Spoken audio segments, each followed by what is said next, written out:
podcast is brought to you by Reka Studio. If you are struggling with creating content because you have no time, you don't know how to, and you are lacking of ideas, this is for you.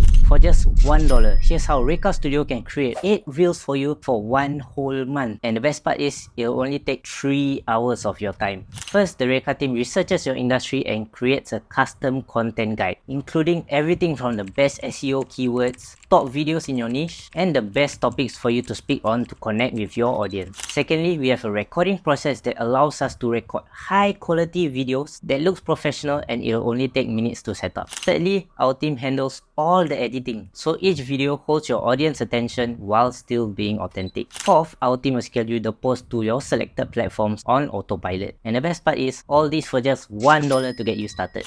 We can only slot in 5 more clients, so visit tgnpodcast.com/Reka to find out more. Terms and conditions apply. Nuggets, back to the episode. Hey everyone, welcome back to another episode of the Golden Nuggets podcast. Today's episode is a bit special.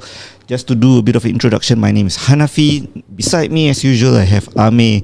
And today's guest, he's an actor, director, producer, screenwriter, lecturer, and also an award winner. Wow. We'll find out more about him. Introducing to you, Mr. Michael Chua. Hello everyone. Yeah, thank you for the big entrance. But life is still the same. It's still a struggle. It's always a struggle for somebody who wants to live their passion, I think. And in life, the more you know, the more you've gone through, the more experiences you have, the more you realize you don't know.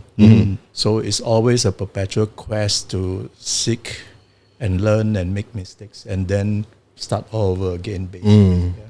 Improvements always, Yeah. Okay, so Michael, our podcast, we actually interview a lot of industry leaders. And I'm looking at your profile, you have done 400 gigs in 10 years. I think that is really impressive. Yeah. I mean, who can actually say that, right? Depends on how you look at it. I mean, I tried very hard. And most actors try very hard. But I think coming from somebody outside the industry who has lived and worked in Europe for 20 over years in 19 countries, 4 continents, met many people, live in different kind of regimes, gone through the financial highs and lows. That means sometimes I'm rich, sometimes I'm broke. So that gives me a lot of common sense on how to approach the market of acting and get more gigs. Okay. You got to be highly reliable. You got to keep questioning yourself, why should he hire you? Right? Okay, good looks, I know I have, but no, just kidding. Good looks is not enough. At some point, you must be able to deliver and give value to whoever is casting you. It's an extremely competitive industry. You have to try really hard, keep reinventing yourself, learn new skills, learn how to play the guitar, how to sing, how to dance. I still cannot dance, but I would like to learn. Learn accents, languages. Some languages I'm fluent but not natural in. For example, Mandarin. Surprise, surprise. You might think that all Chinese people speak Mandarin. Not true, because in back the days we speak regional languages, right? Hokkien, Teochew. Hokkien. I'm a Teochew. I can speak Teochew, Hokkien, Cantonese fluently. I do voiceovers in those languages. I see. Okay. Yeah. Okay. So that is another niche that I discovered that other people cannot do, and I can do it. So 19 countries and 4 continents in the past, how many years was that? 20 odd years. About 20 years. Slightly over 20 years, yeah. And these 400 gigs that you actually have accumulated, is in all these 19 countries, or? No, I wish. Those are different gigs. Those are technology gigs. I was an information security consultant, an independent one. That means I was not working for any big companies. I'm working for Michael Chua himself. So when I sell, it's like based on my track record, my abilities, my skills, are you willing to hire me at this price? For how long? That was what I did in my so-called tech side of my life, which I'm still doing a little bit of it, because I love the intricacy of security. You always have to think out the box and to think how somebody can break it and how you can prevent it, and always be a few steps ahead of it. So that part I'm interested. For the acting side, is mostly in Singapore. There are parts of it in Malaysia, Indonesia, and China. Okay. So we touched a bit about your background since we are already there, right? You were in IT in cybersecurity. And how many years was that? And what exactly were you studying back then to eventually have this career? I actually graduated as a civil engineer. Oh, Never wow. practiced. So before I graduated, I was lucky enough to get a part-time job programming for the geometric design of roads in a Okay. local company in Australia then. So while I was earning good money, having a relevant job, an interesting job, my contemporaries are waiting in Chinese restaurants, Okay. earning their pittance and having a hard time with Hong Kong bosses. Those days, Hong Kong restaurant owners are very tough with their waiters. So I had it good, and when I graduated, it was a choice of either to go to become a civil engineer, site engineer, which is how they do it in Australia, versus being a computer programmer, which by then I had 2 years experience. I was quite good at it. So the obvious choice was to be a programmer. I was paid more in aircon conditions, not in the site. And besides, I don't think I could have been a site engineer managing Australians, because Okay. you really have to understand their culture. Yeah. They don't respect rank and position. They don't care what rank and position you are. If they like you, it's fine. They listen to you. Okay. If you try to be bossy, push them around, that's the end of you, right? So I am not familiar enough of their culture. They are nice people generally, but you really have to be one of the boys. And that was too short a time. I just graduated. So the choice was to become a programmer, and I became very good at it, highly productive, probably 3 times as productive as my co-workers.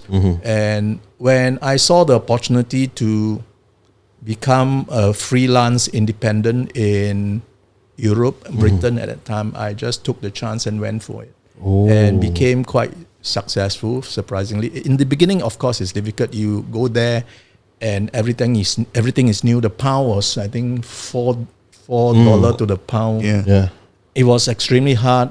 You really have to stinge every penny, and there were a lot of tricksters and con men in London wanting your money, pickpockets, the Romani gypsies. Just difficult. It's a brand new culture. Hookers as well. Yeah. The trouble is that we are used to the hookers here. Over there, the hookers, some of them don't look like hookers. They look like a university student, right? And they say, "Hey, how are you?" Well, I thought they are friendly, you know. And later I realized that they are hookers. Yeah. So it was a lot of adjustments in the beginning, but as I went along, I became good at adjusting to new situations, and I think that's why I could get into the acting industry quite smoothly. Okay. Which year was this when you were? Oh my God! Now you're tracing it. I went overseas in 1983. And that was to Australia when you were studying. Yeah. Okay. Okay. And then further, I went to London, and then the 90s, the 2000s, I came back to Malaysia actually, to Kuala Lumpur, where I was paid quite well, and that enticed me to come over here and gave me the wrong impression that the market in Southeast Asia, or particularly Singapore, is very good for information security specialists, and I was proven utterly wrong. And I started a company, and that didn't do very well Okay. because Asians are not willing to pay for consulting or advice. They pay for products, a box, a car. Products or service. Yeah. So they don't want to pay for advice. Advice should be free. But then it cannot be, because I've spent my time in educating myself, buying books, practicing. All this is cost. And it's just not a practice here. So that didn't work out. And then I went back to become a freelance here, which also not very good, but I managed to get some freelance work here. And then one day I got a message online. Somebody saw my Facebook photo. That's why I see my good looks. They saw my Facebook photo and say that, would you like to act for my short film? Okay. And I said, yeah, I'm curious. Do you have acting experience? Wow. Those days when I was a student in the Singapore Polytechnic, I was a volunteer in the Welfare Services Club, and that was every weekend, and usually we will sing, dance and act and talk to the people there. So that was practice. I didn't know at that time, we were just kids, we were having fun. So that became useful to transit into Acting. film acting in front of camera. The adjustment was to camera was a bit tedious at first, because I was not used to doing the same bloody thing over and over again. Yeah. You know? And that was how film acting was. And that needed some getting used to it. Sometimes the camera are literally 6 inches away from your face, and you got to pretend the camera is not there and act steady and all that. Yeah. So that was how it happened. Okay, so that was how you eventually got into acting. Yeah. How long after that did you have your second gig in terms of acting? Oh, very fast. Very, very fast. And was that something where someone approached you, or you were looking out for it? A bit of both. The reason why I took it seriously was because the first gig, that director was very generous with her compliments. She was saying that, look, Michael, I'm a very good judge of talent. You are good. Wow. I would consider that you take up seriously acting. Okay. Then I thought, I believe her. No? I didn't know any better. If she said, Michael, you suck, give up and die, I would believe her. No hard feelings. So therein lies the importance of telling an honest positive. Right? You tell, must be honest, don't bullshit. Honest positive. If somebody is good in something, tell them how good they are and suggest maybe how they should proceed. And this honest positive has taken me to 400 over gigs. Several awards, various awards. I think I have 3 or 4 acting awards already. Best film, even behind the camera, I got awards and all that. So the motivation, the little spark, and the voice next to my ear of the first director that tells me that. Did you have any interest at all before that very first gig? Or was it just a gig that landed? I think yes. I mean, children. If you look at children play, they're all playing acting. Yeah. So inherently, all people likes to act. I think they don't know because they become shy. They get discouraged by naysayers saying that, okay, you sure or not, it's stupid, like this and that. So people get discouraged. But generally, people like to act. In a less repressive society, well, I got to be careful. Singapore not that repressive, but relative values. Like in America, most of them like to be in front of the TV, right? They're full of themselves. It's stupid, too much of that. Yeah. So I think it's natural that people like to act. So now the next question could be how much more I like to act compared to others. Yeah. And there was a girl who asked me whether I have a hidden talent. And I said, no, that's why it's hidden. I was being cheeky, making fun. Then she said something very wise. She said, no, what I meant was that, is there something that you're very good at? And when other people they tried so hard, and you wonder, why is it so hard? Yeah. I did it just like that, and they find it so hard. So then I said, then acting is probably my hidden talent that I didn't know. Thank you for bringing that up. So I think in that sense, if you have that age, you tend to be a little bit more interested than others on relative values. Okay. So we track back about your very first gig, right? You mentioned about the honest positive and all from that director. So first of all, I would like to know at that point of time when you first got the gig, right? Like what is it within you that really make you want to really proceed with this?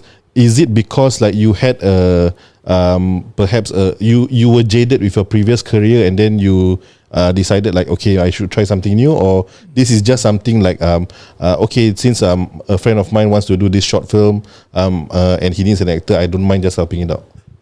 It's definitely not jaded. I'm never jaded with anything. If something is bad, I make it good. Oh, okay. So I'm never jaded. Secondly, she's not my friend. I didn't know her. She just approached me. Well, she's now my friend, I suppose. Yeah. So I said yes out of curiosity. It seems interesting. I've never done that before. A lot of things was new to me, even though I had stage experience. A lot of stuff was new to me. The sound and all those stuff that they adjust here and there. And they use vocabulary like, let's cheat Michael. What do you mean cheat Michael? That means cheat the position of Michael such that it looks realistic on camera. Oh. Because the camera is 2D camera. Yeah. We are 3D or arguably multi-dimensional, right? Yes. I mean, some of the smell cannot be captured by the camera, right? Yeah. Well, thankfully. So So sometimes your physical position has to be a bit awkward so that it looks good on camera. Yeah. So yeah. Okay. And the second part of the question is like, do you really in that moment, do you really enjoy what you do? And at that moment, have you ever thought like I really think I want to leave my career in IT and cybersecurity to really pursue this full time? Aside from the fact that she gave that honest positive.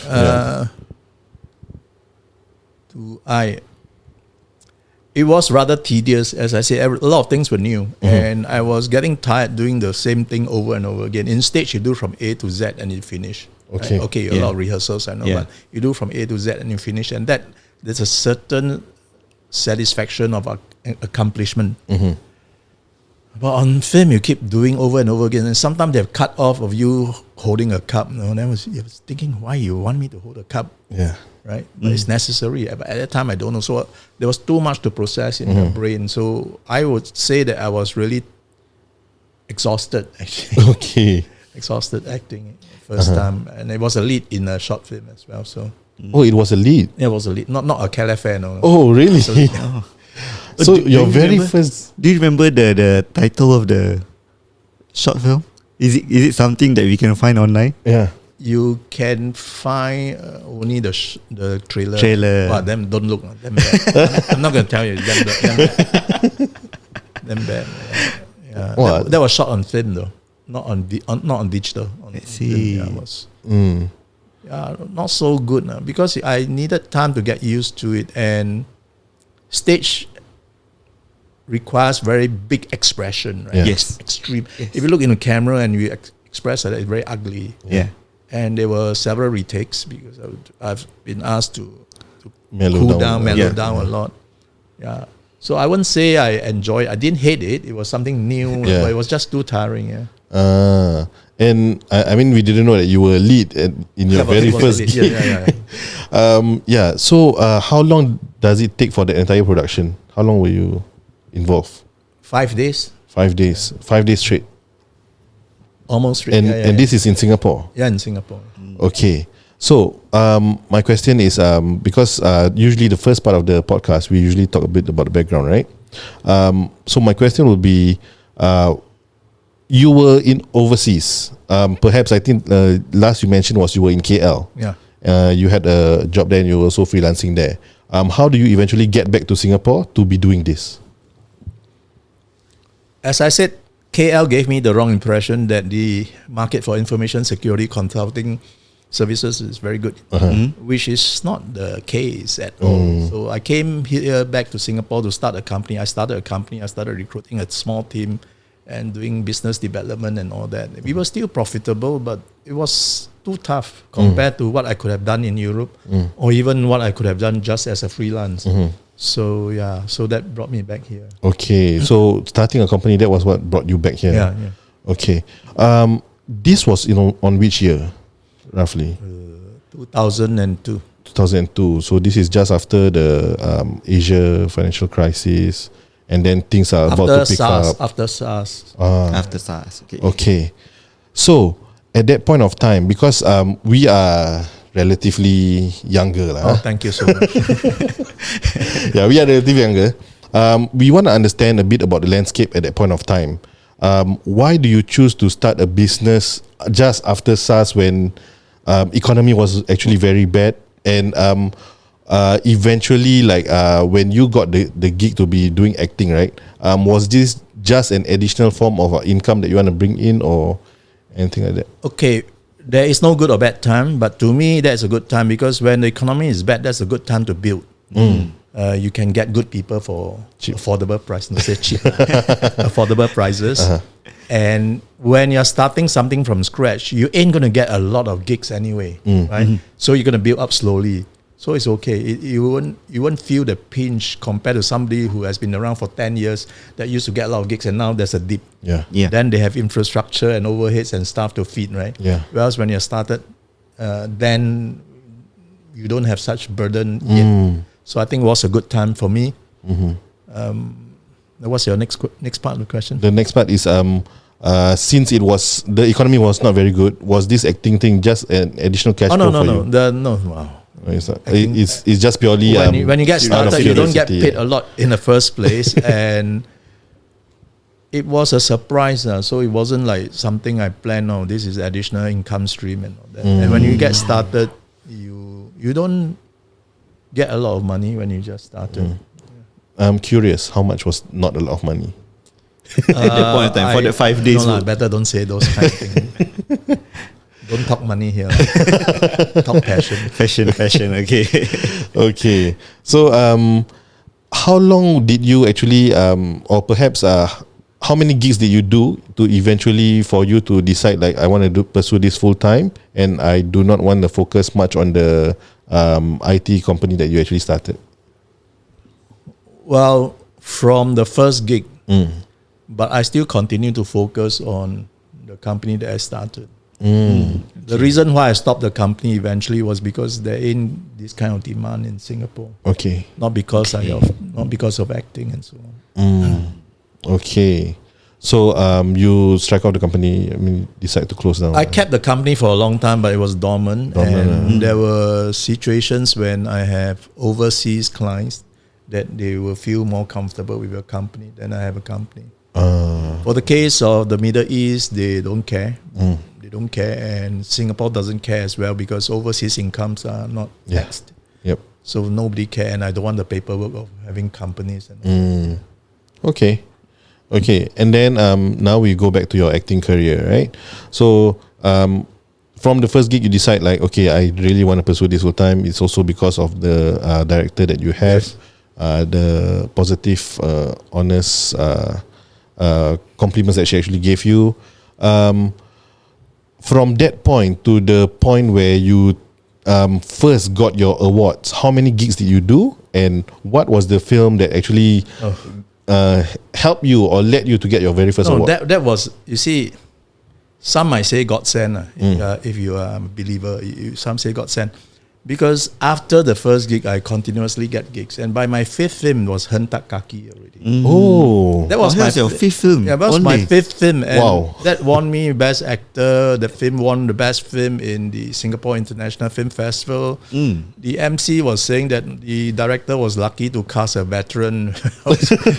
Then I was also very nervous. Going down to stage and give some words when you're not a veteran at all and you won some award, right? And not only that film went viral and really resonate with people a lot. And even military people who are not from the Singapore Armed Forces, from UK and US, when they watched the film, they could resonate with it. That was really blew me off my feet. It was... I can't explain some of these things. I can only say it happened. Yeah. Okay. How do you even get casted for Hentak Kaki? That's a good question. Interesting question, because I, of course, like to get as many gigs as possible, because then I was on a roll already, acting damn shook and all that. So I wanted that role, and that's what actors do all the time. We try very hard for that role. So, and when it comes to the audition, I spoke the same way as I do now. And the director said that, well, your English is a little bit too polished to be an Inche. I said, oh no, I thought I did my best to get cast to speak properly, right? Then I said, no, don't worry. We can work together to chip off my English and speak Singlish and speak military lingo. US Ranger, Airborne Ranger, you have or not, that kind of stuff, So that took some time to craft it, and I would say that director has a very sharp concern for detail, and that's why that film worked very well. Okay. We went through the language together with Muru, the co-actor, and at some point it became Hokkien. I said, wow, Hokkien army. So no, too much Hokkien. Vulgar words can, little bit can. So we adjusted the lingo, adjusted the enunciation of words. So instead of any problem, you got a problem with me? You got problem? That kind of thing. That kind of in a very, very cheap and bad pronunciation of words. And then I got the gig. So happy. This was something that you were searching for, or did somebody from the I applied for it. production? Hang on. I think there was a casting call. I think there was a casting call. Okay. I responded to it. Yeah. Oh, wow. Okay, that's interesting. So Hentakaki actually got you got best actor for the film itself. How long was that gig overall? The production time. Yeah. 5 days. Oh, 5 days That also. was 5 days also. Yeah. That's why the director is a really meticulous guy. At the end of the production, he was sitting there. He said, "Well, I can't think already. I can't think." Then when the film was fully edited, said, "I don't want to see the film already. I see it like he really edited very detailed. That's why it's good for a film to be good. Everybody has to be good. Sound, the light, the costume. Everybody has to be good. Yeah. Have you worked with this director?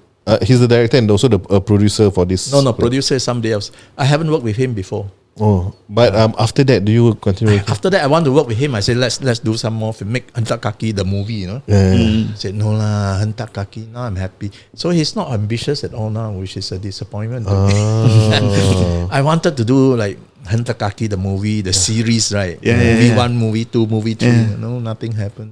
Wow. I mean, now you are a screenwriter and also a producer. You can actually.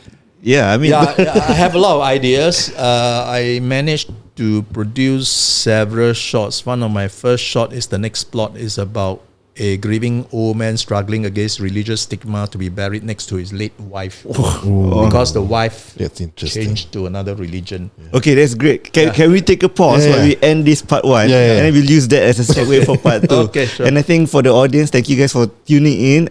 We have a lot of golden nuggets that actually Michael has already shared. Yes. You guys have to dissect it. And I think one of the things that I really like was I mean you shared quite a fair bit but one of the things I really like was I don't get jaded. When I get jaded, I'm just paraphrasing. Then I make myself be awesome. Right? Okay, so with that being said, thank you for tuning into part 1. Stay tuned to part 2. See you guys in the next one. Bye bye.